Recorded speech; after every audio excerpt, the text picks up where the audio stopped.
12 Angry Men is a 1957 American drama film about a group of 12 men who serve as jurors in a murder trial. The men are tasked with deciding the fate of a young boy who is accused of killing his father. After deliberating for several hours, 11 of the jurors vote to convict the boy of murder in the first degree, while one juror believes that the evidence is not conclusive enough to warrant a guilty verdict. The one juror who believes the defendant is innocent is a lone dissenter, and he holds out against the other 11 jurors for several hours until they eventually come around to his way of thinking. In the end, all 12 jurors vote to acquit the defendant on the grounds of reasonable doubt. Here's a quick breakdown of the characters. We've got Henry Fonda as Juror No. 8, along with Lee J. Cobb as Juror No. Jack Warden as Juror No.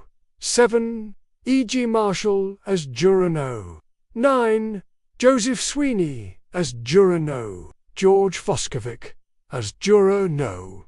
11, and Edward Binns as Juror No. 4. Also featured in the film are John F. Kennedy as Juror No. 5, Robert Gist as Juror No. 6, Paul Langton as Juror No. 7, William Ian View as Juror No.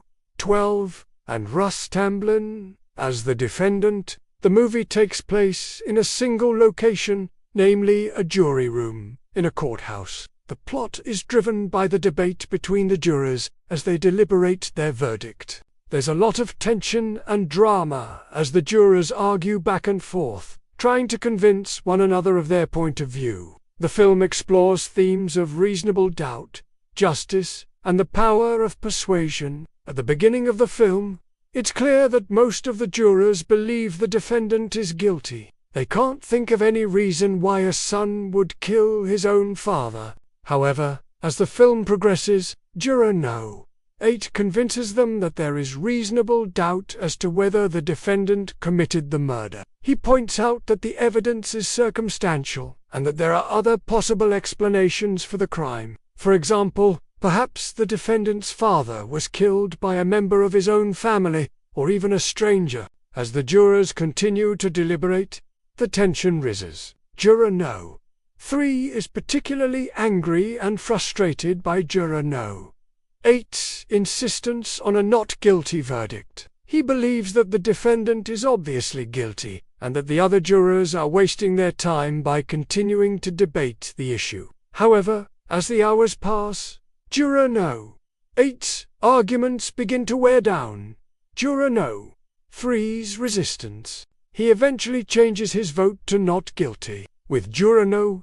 3's change of heart, the film's outcome is effectively decided. The other jurors quickly follow Juror No. 3's lead and vote to acquit the defendant. The film ends with the 12 jurors filing out of the jury room and into the courtroom, where they announce their verdict of not guilty. Now, if you want to watch this movie, it's available on a streaming service, so go check it out. And if you enjoyed this video, do forget to hit the like button below and subscribe, so you never miss out on any of my latest videos. Thanks for watching.